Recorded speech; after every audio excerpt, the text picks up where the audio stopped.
Screen কি দেখা যাচ্ছে?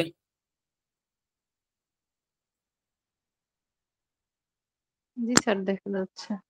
ওকে, আমরা ডাইজেস্টিভ সিস্টেমের ডাইজেশন মেকানিজম আমরা পড়তেছিলাম। হ্যাঁ, ডাইজেশন শব্দ অর্থ হচ্ছে পরিপাক, যেটাকে আমরা সহজ বাংলায় বলি হজম, তাই না? যে খাবার হজম হওয়া।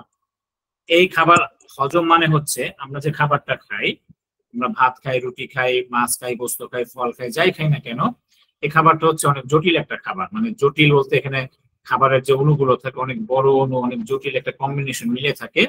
তো এটাকে আমরা যখন মুখের ভিতর নেই, চাবাই বা গিলে ফেলি, পেটের ভিতরে যখন যায়, এই বিভিন্ন রাসায়নিক ভাবে বিভিন্ন এনজাইম, হ্যাঁ, বিভিন্ন রস এগুলোর মধ্যে মিশে এই খাবারটাকে কি করে আমার বডি, হ্যাঁ, আমার যে ইন্টেস্টাইন অর্থাৎ কি বলে পাকস্থলী, ক্ষুদ্রান্ত্র, বৃহদান্ত্র, ইন্টেস্টাইন যেগুলো থাকে, এরা কি করে এটাকে শোষণ করে, অ্যাবজর্ব করে। হ্যাঁ, এই অ্যাবজর্ব উপযোগী হওয়া, শোষণ উপযোগী হওয়ার যে একটা অবস্থা, এটাকেই বলা হয় ডাইজেশন বা পরিপাক।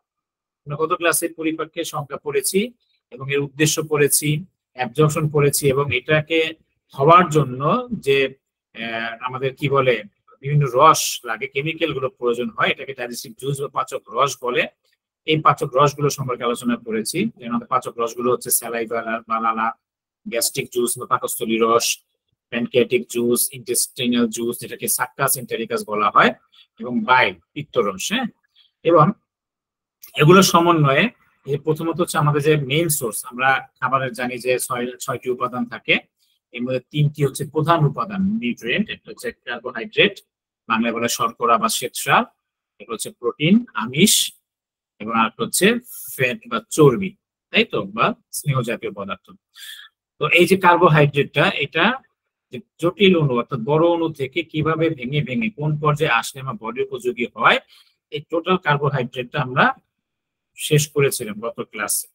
এবং আমাদের বডির কোন অংশে কিভাবে এটা ডাইজেশন হয়, হজম হয়, সেটা আমরা দেখেছিলাম। তো আজকে আমরা প্রোটিন, আমিষ সম্পর্কে পড়বো, যে আমিষটা কিভাবে ডাইজেশন হয়, যেটা লেখা আছে ডাইজেশন অফ প্রোটিন। ওকে, অর্থাৎ আমিষকে কিভাবে এটা ভেঙে ভেঙে আমার বডি শোষণ উপযোগী হয়, অর্থাৎ পরিপাক হয় বা হজম হয়, সেটা আমরা দেখবো। তো ডাইজেশন প্রোটিনের ক্ষেত্রে যেটা পাই আমরা, যে ডায়েটারি প্রোটিন, অর্থাৎ আমরা যে খাবারের মাধ্যমে যে প্রোটিনটুকু পাই, যেমন ধরেন মাছ, গোস্ত, ডিম, তাই না? প্রোটিনের বেশিরভাগ সোর্সই হচ্ছে প্রাণীজ, অর্থাৎ গোস্ত এবং মাছ, এটা হচ্ছে মেইন সোর্স, যেটা বলে ফার্স্ট ক্লাস প্রোটিন। এছাড়া কিছু ডাল, হ্যাঁ, বাদাম, এগুলো থেকে পাওয়া যায়, উদ্ভিদ থেকে, উদ্ভিদ সোর্সে এগুলোর মধ্যে প্রোটিন পাওয়া যায়। এই জন্য দেখবেন যারা ভেজিটেরিয়ান, নিরামিষ ভোজী, এরা তো কোনো কি খায় না, আমিষ খায় না, তাই না? তো এরা তখন করে কি ওই উচ্চ জাতীয় কি খায়, আপনার কি বলে যে ফ্যাট খায়, চর্বি জাতীয় খাবার খায়, মাখন, ঘি, এগুলো খায়, আর ডাল খায়। হ্যাঁ, তো ডালের মধ্যে আবার পার্থক্য আছে, এরা আবার কিছু কিছু ক্ষেত্রে ডাল খায় না, কিন্তু অনেকে যারা ধর্মীয় ভাবে ডালের ক্ষেত্রে নিষেধ আছে, আর যারা স্বাস্থ্যসম্মত ভাবে অন্যান্য কান্ট্রিতে অথবা মুসলিম কান্ট্রিতে যারা একটু ডায়েট করে, যে আমি কি বলে হাই প্রোটিন খাবো না, তখন তারা কি করে যে লো প্রোটিন অর্থাৎ সেকেন্ড ক্লাস প্রোটিন, যেটা ডাল থেকে, বাদাম থেকে, এই প্রোটিনটা ফিল আপ করে নেয়। তো dietary proteins are formed of long chain of amino acid, এখানে নতুন শব্দ আসছে অ্যামাইনো অ্যাসিড, তাই না? Bound together by peptide linkage. হ্যাঁ, এই যে প্রোটিন থেকে হচ্ছে পেপটাইড, পেপটাইড মানে হচ্ছে প্রোটিনের কণা, প্রোটিনের অণু, হ্যাঁ, পেপটাইড। এই পেপটাইডকে ভাঙলে, অর্থাৎ ক্ষুদ্রতম পার্ট, তার মানে প্রোটিনের যে ক্ষুদ্রতম পার্ট, সেটা হচ্ছে অ্যামাইনো অ্যাসিড। একটা প্রোটিনকে যদি আমরা রাসায়নিকভাবে ভাঙতে পারি, বিশ্লেষণ করতে পারি, কেমিক্যালি যদি সেটাকে আমরা কি করি, অ্যানালাইসিস যদি করি, তখন সর্বশেষ যে এন্ড প্রোডাক্ট বলা হয়, সর্বশেষ যে প্রোডাক্ট পাওয়া যায়, সেটা হচ্ছে কি অ্যামাইনো অ্যাসিড। তার মানে অ্যামাইনো অ্যাসিড কি, অ্যামাইনো অ্যাসিড হচ্ছে প্রোটিনের ক্ষুদ্রতম পার্ট। বা যদি বলা হয় প্রোটিনটা কি, তো প্রোটিন উল্টাভাবে প্রোটিন যদি বলা হয় যে প্রোটিন কি, তাহলে বলবো আমরা প্রোটিন হচ্ছে অসংখ্য অ্যামাইনো অ্যাসিডের কি সমষ্টি। এই অ্যামাইনো অ্যাসিড গুলো একটা একটার সাথে, বা অ্যামাইনো অ্যাসিড অণুগুলো একটা একটার সাথে চেইনের মতো যুক্ত থাকে, এটাকে বলা হয় long chain of amino acid. Long chain, chain আকারে থাকে, একটা শিকল, একটা চেইন যেমন একটার সাথে একটা যুক্ত থাকে, বাইন্ডিং থাকে, এইরকম অ্যামাইনো অ্যাসিড একটার সাথে একটা যুক্ত হয়ে, একটা শৃঙ্খলের মতো, একটা চেইনের মতো যুক্ত হয়ে পেপটাইড চেইন বলা হয়, পেপটাইড লিঙ্কেজ বা পেপটাইড চেইন। এই পেপটাইড চেইন মিলেই বড় প্রোটিন হিসেবে বা প্রোটিন হিসেবে সে যুক্ত থাকে। এতটুকু কি বুঝতে পারছেন সবাই? মনে আছে বলতে পারবেন যে গত সপ্তাহে আমরা কার্বোহাইড্রেট যে করেছিলাম, কার্বোহাইড্রেটের এন্ড প্রোডাক্টটা কি, বা কার্বোহাইড্রেট সর্বশেষ কি পাওয়া যায় একটু বলেন তো, এটি কার মনে আছে? ভুলের অসুবিধা নাই বা মনে না রাখলে অসুবিধা নাই, বাট যদি কারো মনে থাকে বলুন। কার্বোহাইড্রেটের সবচেয়ে ক্ষুদ্রতম পার্ট কি পেয়েছিলাম আমরা, বা কোন অংশে এসে কার্বোহাইড্রেট হজম হয়? শর্করা থেকে আমরা কি পাই বলতে পারবেন না?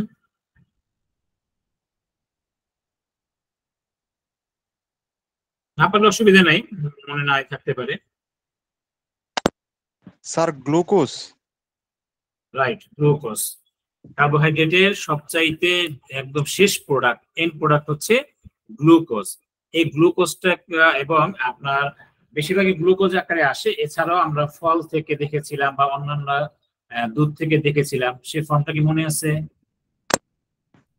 স্যার ফলেরটা হচ্ছে ফ্রুক্টোজ, দুধেরটা হচ্ছে ল্যাকটোজ। গ্যালাক্টোজ। ল্যাকটোজ পাই প্রথম ধাপে, কিন্তু সর্বশেষ হচ্ছে গ্যালাক্টোজ। এই তিনটাকে বলা হয় মনোস্যাকারাইড। হ্যাঁ, স্যাকারাইড মানে সুগার, চিনি, হ্যাঁ, বা শর্করা। এই তিনটা ফর্মে থাকে। সবচেয়ে ক্ষুদ্রতম বা একক অংশের নাম হচ্ছে মনো। মনো মানে সিঙ্গেল, মনোস্যাকারাইড। এই মনোস্যাকারাইড ফর্ম হচ্ছে গ্লুকোজ, ফ্রুক্টোজ এবং গ্যালাক্টোজ। অর্থাৎ তিন ফর্মে যে কোনো একটা ফর্মে আসলেই তখন আমার বডি কার্বোহাইড্রেটকে কি করতে পারে, অ্যাবজর্ব করতে পারে, সে কাজে লাগাতে পারে। আর এর যে উপরের যে ধাপটা ডাইস্যাকারাইড বলা হয়, মানে যে দুই অণু বিশিষ্ট, এটা হচ্ছে দুধ থেকে ল্যাকটোজ আসে। হ্যাঁ, ল্যাকটোজ, তারপর ম্যালটোজ, এগুলো আসে। আর সবচেয়ে বড় অণু যেটা যেটা আমরা যেমন সরাসরি ভাত যেটা এটাকে আমরা বলি স্টার্চ বা বয়েলড কি শর্করা, যেটা সিদ্ধ শর্করা, হ্যাঁ, বয়েলড স্টার্চ সেটা আমরা গ্রহণ করি। এটা হচ্ছে পলিস্যাকারাইড, মানে অনেক বড় অণু। এই পলিস্যাকারাইড থেকে বা সরাসরি যখন আমরা ফল খাই, যেমন যে কি বলে আখ খাই, হ্যাঁ, বা মধু খাই, এগুলো হচ্ছে তখন ঘন চিনি বা সিরাপ আকারে থাকে। এগুলো তখন ভেঙে আস্তে আস্তে সবার শেষে গ্লুকোজ আসবে, অথবা ফ্রুক্টোজ আসবে, অথবা গ্যালাক্টোজ আসবে। ল্যাকটোজ যদি থাকে, ল্যাকটোজটা সরাসরি অ্যাবজর্ব করতে পারে না। এই ল্যাকটোজটা হচ্ছে ডাইস্যাকারাইডটাকে ভেঙে আসতে হবে কোথায়, মনোস্যাকারাইডে আসতে হবে। এই যে আমরা পড়েছিলাম, দেখেন মনোস্যাকারাইডের ফর্ম হচ্ছে গ্লুকোজ, ফ্রুক্টোজ এন্ড গ্যালাক্টোজ। এখানে ডাইজেশন দরকার নেই, সরাসরি অ্যাবজর্ব হয়। আর ডাইস্যাকারাইড হচ্ছে ল্যাকটোজ, যেটা দুধ থেকে আসে, ম্যালটোজ যেটা ক্যারামেল বা চিনির সিরাপ, মধু, স্ন্যাক বার এগুলো থেকে আসে। আর সুক্রোজ হচ্ছে ক্যান সুগার, মানে আখের চিনি যেটা আমরা খাই, সেটা সুক্রোজ আকারে। সুক্রোজ থেকে আসবে গ্লুকোজ, তারপরে যে ম্যালটোজ থেকে আসবে হচ্ছে কি ফ্রুক্টোজ, আর এই যে ল্যাকটোজ থেকে আসবে গ্যালাক্টোজ। এই ফর্মে আসলে কার্বোহাইড্রেট কি হবে, অ্যাবজর্ব হবে, মানে হজম হয়ে যাবে, পরিপাক হয়ে যাবে। সেটা ক্লিয়ার তো না? ঠিক একই রকম ভাবে যখন আমরা প্রোটিন খাবো, এই প্রোটিন খাওয়ার পর সেটা কি ফর্মে আসতে হবে, এই যে অ্যামাইনো অ্যাসিডে আসতে হবে। হ্যাঁ, অ্যামাইনো অ্যাসিডের চেইন আকারে থাকে। তাহলে আমরা একটু দেখি ফর্ম অফ প্রোটিন কি। ফার্স্ট ক্লাস প্রোটিন এবং সেকেন্ড ক্লাস প্রোটিন দুই ভাগে ভাগ করতে পারি প্রোটিনের ফর্মটাকে। ফার্স্ট ক্লাস প্রোটিন হচ্ছে এনিমেল থেকে আসে, যেমন মিট, এগ, মিল্ক এগুলো। হ্যাঁ, সেকেন্ড ক্লাস প্রোটিন, একটু বলে রাখি, মিল্ক হচ্ছে এমন একটা আদর্শ খাবার, আইডিয়াল ফুড, যার মধ্যে খাবারের সব ধরনের উপাদান পাওয়া যায় এবং খুব বেশি পরিমাণে পাওয়া যায়, জন্য দুধকে আদর্শ খাবার বলা হয়। এটা ব্যালেন্স ডায়েট হিসেবে খুব সহায়ক বা সুষম খাবার হিসেবে। হ্যাঁ, সেকেন্ড ক্লাস প্রোটিন হিসেবে আমরা পাবো যেটা প্ল্যান্ট থেকে পাই, উদ্ভিদ থেকে পাই, যেমন পালসেস, ডাল এবং নাট, বাদাম থেকে পাই। এই জন্য ডাল এবং বাদাম খেলেও কিন্তু শরীরে প্রচুর পরিমাণে প্রোটিন থাকে, যেটা বডি বিল্ড আপ করে আমাদের। এবং আমরা ব্লাডের মধ্যে পড়েছিলাম, মনে আছে, আমাদের রক্তের মধ্যে যে প্রোটিনটা বিদ্যমান থাকে, এই প্রোটিনকে আমরা কি প্রোটিন বলি? ব্লাডের ক্লাসটা কি করেছেন আপনারা?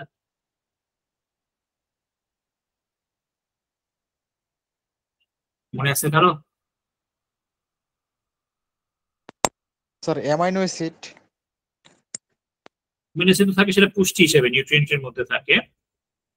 বাট প্রোটিন হচ্ছে প্লাজমা প্রোটিন আমরা বলি, রক্তের মধ্যে যেটা থাকে প্লাজমাতে। হ্যাঁ, প্লাজমা প্রোটিন। এই প্লাজমা প্রোটিন ছিল সাধারণত 4 ধরনের: অ্যালবুমিন, গ্লোবুলিন, ফিব্রিনোজেন, প্রোথ্রম্বিন। আমরা ব্লাডের মধ্যে পড়েছিলাম, ব্লাডের কম্পোজিশনের মধ্যে। তো যদি পিছনের ক্লাসটাতে যান ওখানে গেলে পাবেন। এখানে দেখলাম যে প্রোটিনগুলি তখন এক একটা কাজ করে। কেউ বডি বিল্ড আপ করে, হ্যাঁ, কেউ হচ্ছে ক্লোটিং ফ্যাক্টর হিসেবে কাজ করে, কোথাও রক্ত জমাট বাঁধতে সহায়তা করে, আবার কেউ হচ্ছে কি আমাদের ইমিউনিটি সিস্টেম, হ্যাঁ, রোগ প্রতিরোধ ব্যবস্থাকে ডেভেলপ করে। এগুলো হচ্ছে সব প্রোটিনের কাজ। এই জন্য আমাদের বডিতে, শরীরে যে প্রোটিনের ঘাটতিটাকে মেকআপ করার জন্য উদ্ভিদ সোর্স যেমন প্রয়োজন। অনেকে বলবে যে যেমন অনেকে বিশেষ করে নিম্ন আয়ের যারা আছে তারা কিন্তু রেগুলার গোস্ত, তারপর আপনার দুধ এরা খেতে পায় না, তখন তাদের যে উদ্ভিদ সোর্স হচ্ছে ভরসা, ওখান থেকে সে ডাল খাবে, বাদাম খাবে, ওইটার মাধ্যমে তার প্রোটিনের চাহিদা ফিল আপ হয়ে যাবে। এবং নিউট্রিশনের মধ্যে নিউট্রিশন চ্যাপ্টার বা যখন আমরা আমাদের ওই যে কি বলে পাবলিক হেলথ এবং হাইজিন একটা চ্যাপ্টার আছে সেকেন্ড ইয়ার উঠলে, ওখানে দেখবেন নিউট্রিশন পুষ্টির উপর একটা বিশাল একটা চ্যাপ্টার আছে। ওখান থেকে প্রশ্ন আসে যে এই প্রোটিনের অভাবে কি ধরনের রোগ হয়, কার্বোহাইড্রেটের অভাবে কি কি রোগ হয়, ব্যালেন্স ডায়েট না খেলে কি হয়, এই জাতীয় কোশ্চেনগুলি পাওয়া যায়। তো এই যে প্রোটিন, যেটা প্রোটিনের জন্য আমাদের এটাকে বলা হয় প্রোটিন এনার্জি ম্যাল নিউট্রিশন। হ্যাঁ, শরীরে শক্তি এবং এনার্জি এবং বডি বিল্ড আপের জন্য মেইন উপাদানগুলো ঘাটতি হয়, তখন দেখা যায় দুইটা রোগ আছে কমন। একটা হচ্ছে মেরাজমাস বলি আমরা, মেরাজমাস, আর একটা হচ্ছে কোয়াশিওরকর। হ্যাঁ, এই কোয়াশিওরকর মেরাজমাস যেটা আর কি, অর্থাৎ শুকিয়ে যাওয়া। হ্যাঁ, এইগুলো হচ্ছে মূলত প্রোটিনের জন্য, এবং এনার্জির ক্ষেত্রে হচ্ছে কার্বোহাইড্রেট এবং ফ্যাটের অভাবে এই রোগগুলো তখন হয়। জন্য ডেফিসিয়েন্সিও জানা থাকতে হয় আমাদের। তো ওখানেও মূলত আমাদের প্রোটিন ডাইজেশন, কার্বন ডাইজেশনের বিষয়গুলো পড়ি। তাহলে আমাদের এই গেল প্রোটিনের ফর্মটা, যে ফার্স্ট ক্লাস প্রোটিন যেটা এনিম্যাল সোর্স থেকে আসে, এবং সেকেন্ড ক্লাস প্রোটিন যেটা হচ্ছে উদ্ভিদ সোর্স থেকে আসে। এবার দেখেন মূলত and product of protein digestion, অর্থাৎ প্রোটিনটাকে যদি আমরা হজম করতে পারি বা কোন পর্যায়ে এসে হজম হবে, সে এন্ড প্রোডাক্টটা মেইনলি হচ্ছে অ্যামাইনো অ্যাসিড। এছাড়া এই অ্যামাইনো অ্যাসিড হচ্ছে আমাদের সিঙ্গেল। এছাড়া হচ্ছে ডাইপেপটাইড, ট্রাইপেপটাইড বা পলিপেপটাইড, অর্থাৎ যখন অনেকগুলো প্রোটিন থাকবে এটা হলো পলিপেপটাইড। আর দ্বিতীয় দুইটা অণু থাকলে ডাইপেপটাইড, ডাই মানে দুই আর ট্রাই মানে হচ্ছে তিন। তো তিন মানে হচ্ছে একাধিক, যে দুইয়ের বেশি। এক থাকলে সিঙ্গেল থাকলে হচ্ছে সরাসরি অ্যামাইনো অ্যাসিড। ওই ট্রাইপেপটাইড বা পলিপেপটাইড এখানে এসে কোনো ডাইজেশন হবে না। পলি মানে তো যেটা আমরা সরাসরি গোস্ত খাচ্ছি, হ্যাঁ, মাছ খাচ্ছি, ডিম খাচ্ছি, এগুলো হচ্ছে আমার পলিপেপটাইড। বা তিন অণু বিশিষ্ট থাকলে আমরা বলবো ট্রাইপেপটাইড। পেপটাইড মানে হচ্ছে প্রোটিন, তিন অণু বিশিষ্ট প্রোটিন। কিন্তু সবার শেষে প্রোটিনকে ভাঙতে ভাঙতে আমার সিঙ্গেল যে পার্ট সেটা হচ্ছে কি অ্যামাইনো অ্যাসিড। এই অ্যামাইনো অ্যাসিডে যখন রূপান্তর হবে কেমিক্যালি, রাসায়নিকভাবে ভেঙে ভেঙে, তখন আমাদের বডি এই প্রোটিনটাকে কি করতে পারবে, কাজে লাগাতে পারবে, অর্থাৎ পুষ্টি হিসেবে সে গ্রহণ করতে পারবে, অ্যাবজর্ব করতে পারবে। তখনই আমরা বলবো তার ডাইজেশন হয়েছে বা হজম হয়েছে। ঠিক আছে, এটা হচ্ছে ধাপে ধাপে। এবং কার্বোহাইড্রেটের ক্ষেত্রে কি ছিল, মনোস্যাকারাইড, ডাইস্যাকারাইড, পলিস্যাকারাইড, তাই না? তো মনোস্যাকারাইড ফর্ম হচ্ছে কি গ্লুকোজ ফর্ম, ফ্রুক্টোজ আর হচ্ছে কি গ্যালাক্টোজ ফর্মে, এই তিনটা ফর্মে আসলে। আর এখানে হচ্ছে অ্যামাইনো অ্যাসিড ফর্মে আসলেই প্রোটিনটা ডাইজেশন হবে। বিষয়টা ক্লিয়ার তো? তাহলে এবার আমরা দেখি এই প্রোটিনকে ডাইজেস্ট করতে গেলে আমাদের বডির কি কি এনজাইম লাগে। এনজাইম জিনিসটা কি বলছিলাম আমরা, যে এনজাইম হচ্ছে কেমিক্যাল সাবস্টেন্স যেটা আমাদের কি বিভিন্ন যে মানে কি বলে ডাইজেশনের জন্য যে জুস আছে, ডাইজেস্টিভ জুস, এই ডাইজেস্টিভ জুসের মধ্যে এই এনজাইম গুলো থাকে। এবং সাধারণত এনজাইম যেখান থেকে নিঃসৃত হয় সেটা এক ধরনের গ্ল্যান্ড, হ্যাঁ, আমরা বলি এক্সোক্রাইন গ্ল্যান্ড বা বহিঃক্ষরা গ্রন্থি। এই গ্ল্যান্ড বা নালীযুক্ত যে গ্রন্থি, সেই গ্রন্থি থেকে নিঃসৃত হয় এনজাইম গুলো। এটা কেমিক্যাল সাবস্টেন্স যেটা আমাদের খাবারকে হজমের জন্য সহায়তা করে। ঠিক আছে, যেটা আমাদের কার্বোহাইড্রেটের ক্ষেত্রে আমরা এনজাইমগুলি পেয়েছিলাম। আমরা একটু যদি পিছিয়ে যাই আবার দেখেন, যেমন এই যে ডাইজেস্টিভ এনজাইম ফর কার্বোহাইড্রেট, খাবারটাকে ডাইজেস্ট করার জন্য যে এনজাইমগুলো প্রয়োজন হয় সেটা ছিল লালাতে। হ্যাঁ, প্রথমে লালাতে ছিল স্যালিভারি অ্যামাইলেজ, তারপর প্যানক্রিয়াটিক অ্যামাইলেজ, প্যানক্রিয়াস থেকে আসে। এছাড়া ল্যাকটেজ, ম্যালটেজ, সুক্রেজ, এগুলো সব ইন্টেস্টাইন থেকে আসে। হ্যাঁ, আর লালাতে আরেকটা থাকে যেটাকে আমরা বলি টায়ালিন। এই যে টায়ালিন হচ্ছে আমাদের স্টার্চটাকে কি করে ভেঙে একটা সিঙ্গেল পার্টের দিকে নিয়ে আসার চেষ্টা করে। এই হচ্ছে কার্বোহাইড্রেটের এনজাইম। ঠিক একই রকম ভাবে প্রোটিনের ক্ষেত্রে কিছু এনজাইম কাজ করে, হ্যাঁ, যেমন ডাইজেস্টিভ এনজাইম ফর প্রোটিন। এগুলো পরীক্ষাতে আসে যে প্রোটিনের এনজাইম গুলোর নাম লেখো বা কার্বোহাইড্রেটের এনজাইম গুলোর নাম লেখো। এই জন্য এই এনজাইমের নামগুলো একটু মনে রাখার চেষ্টা করবো আমরা, বা লিখে রাখার চেষ্টা করবো। হ্যাঁ, পরীক্ষাতে আসতে পারে। তো ডাইজেস্টিভ এনজাইমস ফর প্রোটিন সেটা হচ্ছে কি পেপসিন, হচ্ছে কি পেপসিন, এরপর হচ্ছে ট্রিপসিন, কাইমোট্রিপসিন। তিনটার নাম কিন্তু কি আছে, মিল আছে, পেপসিন, ট্রিপসিন, কাইমোট্রিপসিন। ক্লিয়ার? এরপর হচ্ছে carboxy peptidase, carboxy peptidase, amino polypeptidase phosphatase, 6টা জিনিস। ঠিক আছে, 3টার মধ্যে সিন আছে, 3টার মধ্যে এজ আছে, একটু মনে রাখবেন। Pepsin, trypsin, chymotrypsin, carboxypeptidase, amino polypeptidase, phosphatase, একটু লিখে মুখস্থ করে ফেলি। এটা হচ্ছে ডাইজেস্টিভ এনজাইমে যে এনজাইমস ফর প্রোটিন, প্রোটিনের ডাইজেশনের জন্য যে এনজাইমগুলো আমাদের লাগবে নাম। ওকে, এবার হচ্ছে মেকানিজম। দেখেন, আমাদের খাবার হজমটা শুরু হয় মূলত মুখ থেকে। হ্যাঁ, খাবার যখন আমরা চিবানো শুরু করি তখন থেকে আমাদের হজম হয়। আমরা কার্বোহাইড্রেটের হজমটা কোথা থেকে শুরু হয়, ডাইজেশনটা দেখে কার মনে আছে? কার্বোহাইড্রেটের ডাইজেশনটা কোন জায়গা থেকে শুরু হয়? স্যার আমাদের মুখ থেকে।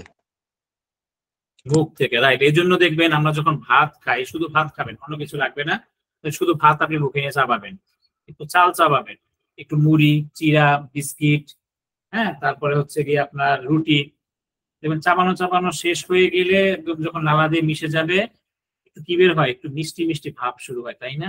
তার মানে এই যে খাবারটা ভেঙে গ্লুকোজ তৈরি হয়ে যাচ্ছে, এই জন্য আমাদের মুখ থেকে খাবারটা কি হয়, কার্বোহাইড্রেট ডাইজেশনটা শুরু হয়। স্টোমাকে কোনো ডাইজেশন হয় না, ইন্টেস্টাইনে গিয়ে আবার বাকিটা কার্বোহাইড্রেটের ক্ষেত্রে ডাইজেশন হয়। প্রোটিনের ক্ষেত্রে মুখে কোনো ডাইজেশন হয় না, এই জন্য লিখছে ইন মাউথ, মাউথের মধ্যে নো ডাইজেশন ইন হিয়ার। প্রোটিনের ক্ষেত্রে মুখে কোনো কি নাই, মানে ডাইজেশনের কোনো ফাংশন নাই।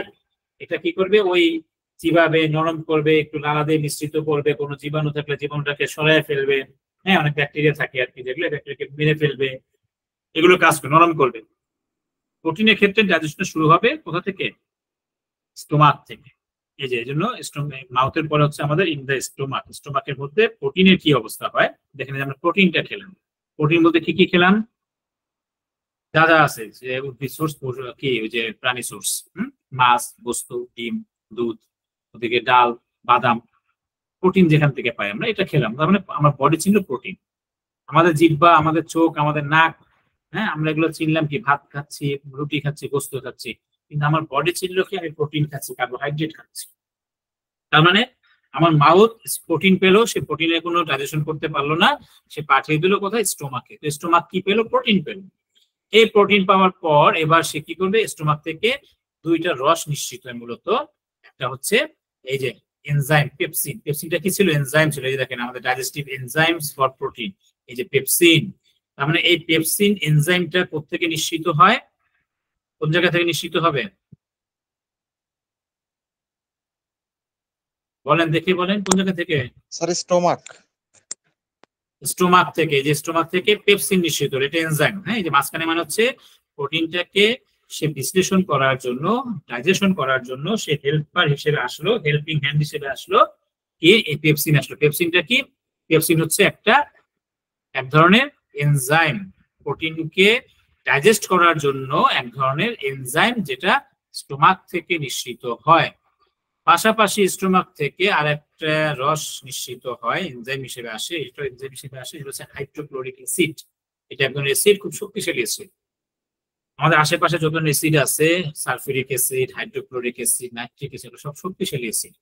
এই হাইড্রোক্লোরিক অ্যাসিড এত শক্তিশালী, এর যদি এক ফোঁটা বের করে আপনার হাতের তালুতে যদি রাখা হয়, আপনার হাতের তালু ছিদ্র হয়ে হাড়টা সব গলে বের হয়ে যান।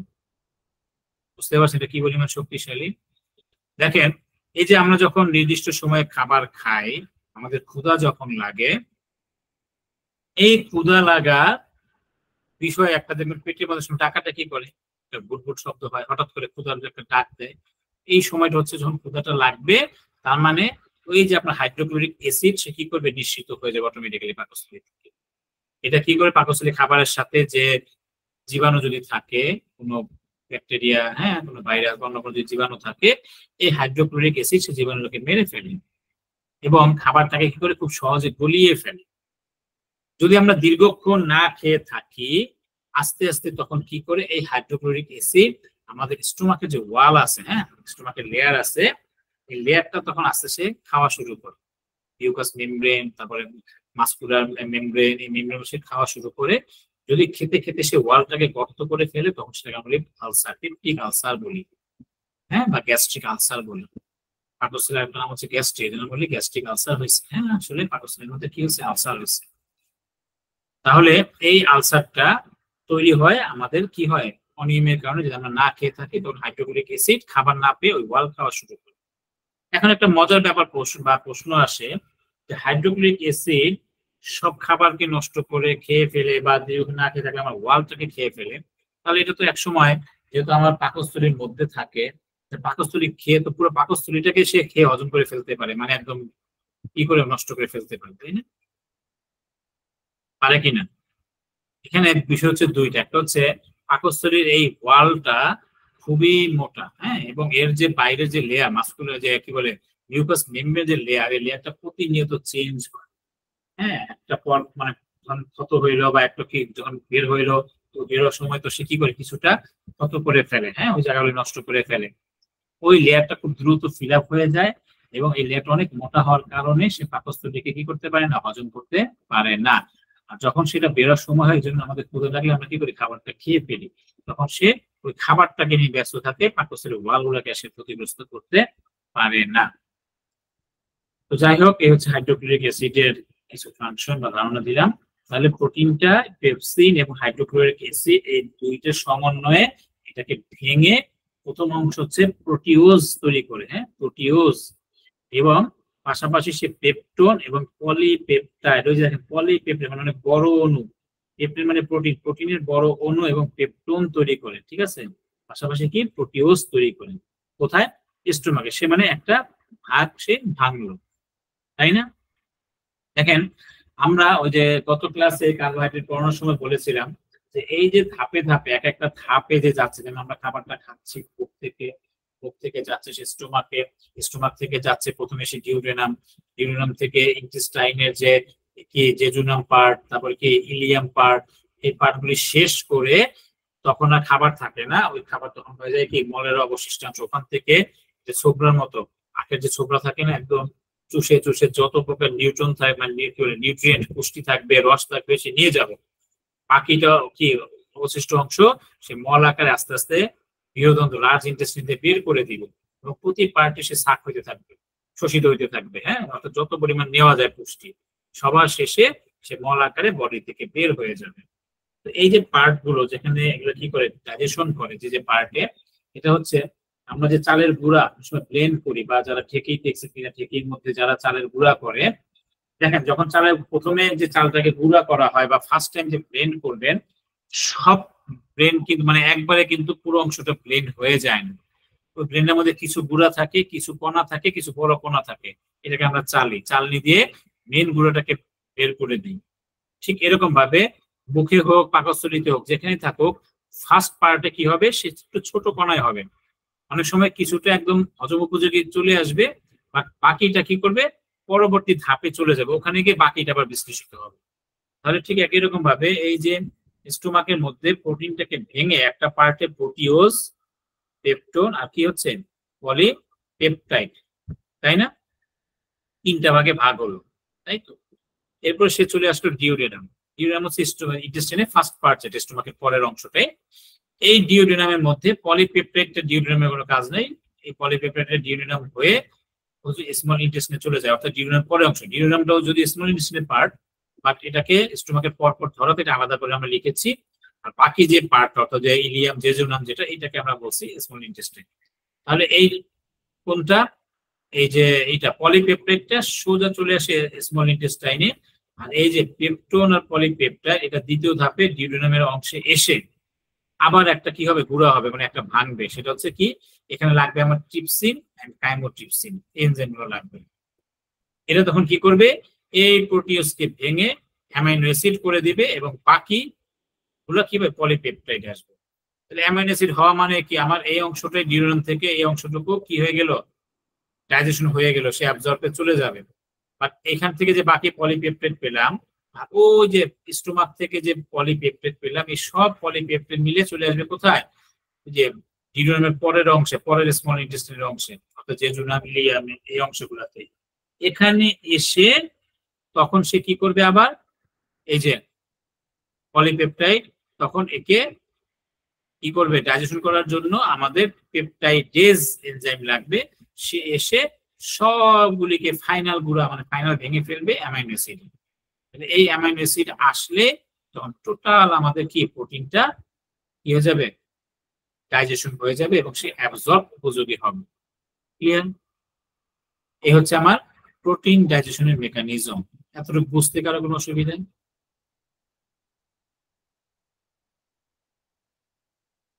আরো কোনো প্রশ্ন আছে এখানে?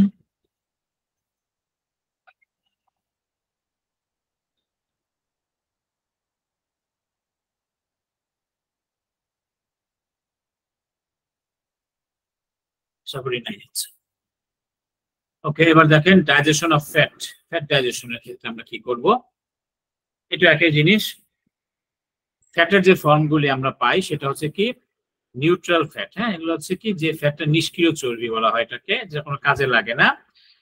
এই কাজে লাগে না যেটা চর্বিটা আমার বডির বিভিন্ন জায়গাতে স্তরে স্তরে জমতে থাকে, বিশেষ করে রক্তনালীতে জমতে থাকে। হ্যাঁ, এটাকে আমরা বলি ট্রাইগ্লিসারাইড, টিজি। এই জন্য এই চর্বিটাকে বার্ন করে ফেলতে হয়, খরচ করে ফেলতে হয়। যদি আমরা খরচ না করি তাহলে সে কি করতে থাকে, জমতে থাকে। এটা নিষ্ক্রিয় চর্বি সে বলা, এটা উপকারী না, কোনো কাজে লাগে না। এরপরে হচ্ছে ফসফোলিপিড। এই লিপিড মানে চর্বি, কোলেস্টেরল এটা মানে চর্বি, কোলেস্টেরল এগুলো সবই চর্বির প্রকারভেদ। হ্যাঁ, নিউট্রাল ফ্যাট বা triglycerides, phospholipids, cholesterol, cholesterol star, হ্যাঁ স্টার হিসেবে থাকে। এগুলা কেমিক্যাল খুব জটিল টার্ম, দরকার নেই, এটা নামগুলি মনে রাখবেন। And product of fat digestion. Fat থেকে ডাইজেশন হওয়ার পর আমরা পাই মনোগ্লিসারাইড। মনো মানে সিঙ্গেল।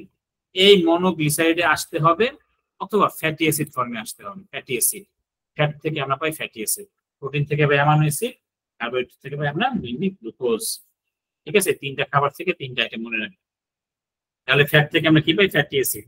এই ফ্যাটি অ্যাসিড ফর্মে আসতে হবে অথবা মনোগ্লিসারাইড, হ্যাঁ এটা এই ফর্মে আসতে হবে। তাহলে এই ডাইজেশনকে কি বলে, এই ফ্যাটকে ডাইজেশন করতে গেলে আমাদের যে এনজাইম গুলো প্রয়োজন হয়, এক নম্বর হচ্ছে বাইল। বাইল মানে কি, পিত্তরস, হ্যাঁ বা পিত্ত। এই বাইলটা জমা থাকে কোথায়? বাইল জমা থাকে কোথায় আমাদের? পিত্তথলিতে, হ্যাঁ লিভারের পাশে। হ্যাঁ, পিত্তথলি আছে যাকে বলা হয় গল ব্লাডার। এই জন্য দেখবেন যারা ওই যে গল ব্লাডার সমস্যার কারণে, পাথরের কারণে আসলে গল ব্লাডার ফেলে দেওয়া অপারেশন করে, এরা পরবর্তীতে আর কখনো ফ্যাটকে ডাইজেশন করতে পারে না। তাদের ফ্যাট জাতীয় খাবার হজম হয় না, তাদের খেতে পারে না এবং তাদের বুক জ্বালা পোড়া করে অসুবিধা হয় এবং বাথরুমের সমস্যা হয়, ফ্যাট চলে আসে। কারণটা কি, ও যে বাইল থাকে না, হ্যাঁ বাইল জমা থাকে না, বাইল নাই সরাসরি যেটা আসে। কারণ বাইলটা হচ্ছে উৎপত্তি হয় লিভার থেকে, লিভার থেকে এসে সেটা জমা হয় পিত্তথলিতে, যেটা খুব ঘন হয়, 10 গুণ বেশি ঘন হয়। এবং যখন আমরা খাবার খাই, বিশেষ করে ফ্যাট জাতীয় খাবার, তখন প্রয়োজন অনুসারে ওই গলব্লাডার থেকে নির্দিষ্ট পরিমাণ বাইল এসে খাবারটাকে ডাইজেশন করে, হজম করে। এই জন্য ফ্যাট জাতীয় খাবারের ক্ষেত্রে আমার বাইল হচ্ছে 1 নম্বর এনজাইম। এরপর হচ্ছে প্যানক্রিয়াটিক লাইপেজ, প্যানক্রিয়াটিক আরএনএজ, ডিএনএজ এবং নিউক্লিওটাইডেজ এবং ফসফেটেজ। এগুলো হচ্ছে ফ্যাটকে ডাইজেশন করার জন্য এনজাইম। মেকানিজমটা কি? ইন মাউথের ক্ষেত্রে নো ডাইজেশন টেকস প্লেস, কোনো পরিপাক হয় না। স্টোমাকের ক্ষেত্রে কি হয়? স্মল অ্যামাউন্ট অফ ট্রাইগ্লিসারাইড, হ্যাঁ খুব অল্প পরিমাণে ট্রাইগ্লিসারাইড, যেটা ওই যে নিষ্ক্রিয় চর্বি, is digested in the stomach by lingual lipase. Lingual মানে কি আমরা বলছিলাম, what is lingual? Gland. Lingual মানে জিহ্বা। লিঙ্গুয়াল লাইপেজ হচ্ছে এটা একটা এনজাইম। এই যে লাইপেজ, লিঙ্গুয়াল লাইপেজ হচ্ছে একটা কি এনজাইম। সিক্রেট হয় কোত্থেকে? নিঃসৃত হয় বাই লিঙ্গুয়াল গ্ল্যান্ড, জিহ্বার গ্ল্যান্ড থেকে ইন দা মাউথ। এই কথাই বলছে যে মুখের লিঙ্গুয়াল মানে জিহ্বা বা গ্ল্যান্ড হতে নিঃসৃত লিঙ্গুয়াল লাইপেজ দ্বারা পাকস্থলীতে অল্প পরিমাণ ট্রাইগ্লিসারাইড পরিপাক হয়। সামান্য পরিমাণে, খুব বেশি না, অল্প পরিমাণ ট্রাইগ্লিসারাইডকে কি করতে পারে, নিঃসৃত করতে পারে। কিন্তু তার জন্য আমার এনজাইম আসবে কোত্থেকে? জিহ্বা থেকে, লালা থেকে, ওই যে লিঙ্গুয়াল লাইপেজ থেকে, হ্যাঁ লিঙ্গুয়াল গ্ল্যান্ড থেকে আসবে, যেটা মুখের থেকে নিঃসৃত হয়। ইন ডিউডেনাম মেইনলি এটা হয় হচ্ছে ডিউডেনাম, ডাইজেশনটা হয় ফ্যাটের। যে ফ্যাট একে ওই যে গল ব্লাডার থেকে কি আসলো, বাইল যে নিঃসৃত হলো, এটাকে বলা হয় বাইল সল্ট অ্যাজিটেশন। হ্যাঁ, বাইল সল্ট এজিটেশন মানে হচ্ছে এটা আন্দোলিত হওয়া, এই আন্দোলনের মাধ্যমে বাইল সল্ট আসবে, বাইল লবণ আসবে, এটা কি করবে ভেঙে এটাকে বলা হয় এমালসিফাইড ফ্যাট। এটাকে কি করবে এক ধরনের প্রক্রিয়াজাত করবে, হ্যাঁ প্রক্রিয়াজাত ফ্যাটটাকে বলা হয় এমালসিফাইড ফ্যাট।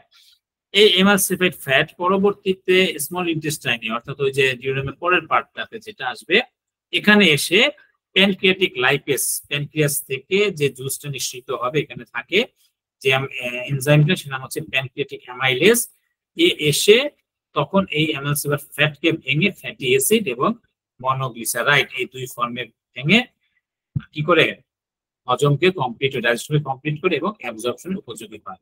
আমরা আগে বলছিলাম যে এন্ড প্রোডাক্ট হচ্ছে মনোগ্লিসারাইড এবং ফ্যাটি অ্যাসিড, তাহলে এই যে দুই ফর্মে চলে আসছে তখনই কি হবে ফ্যাটটা ডাইজেশন হবে। তার মানে আমাদের ফ্যাটটা হচ্ছে মুখে কোনো ডাইজেশন হয় না, স্টোমাকে সামান্য পরিমাণে হয়, এটা না বললে না, মেইনলি হয় ডিউডিনামে ফ্যাট থেকে ইমালসিফাইড ফ্যাট বাইল সল্ট ডাইজেশনের মাধ্যমে, পরবর্তীতে স্মল ইন্টেস্টাইনে আসলে ইমালসিফাইড ফ্যাটকে প্যানক্রিয়াটিক লাইপেজের মাধ্যমে কি হয় ডাইজেশন হয় ফ্যাটি অ্যাসিড এবং মনোগ্লিসারাইডে পরিণত হয়। এই হচ্ছে আমাদের ফ্যাট ডাইজেশনের মেকানিজম, প্রোটিন ডাইজেশনের মেকানিজম এন্ড কার্বোহাইড্রেট ডাইজেশনের মেকানিজম। এই হচ্ছে আমাদের ডাইজেশন মেকানিজমের ক্লাস। যদি কারো কোনো প্রশ্ন থাকে বলতে পারেন।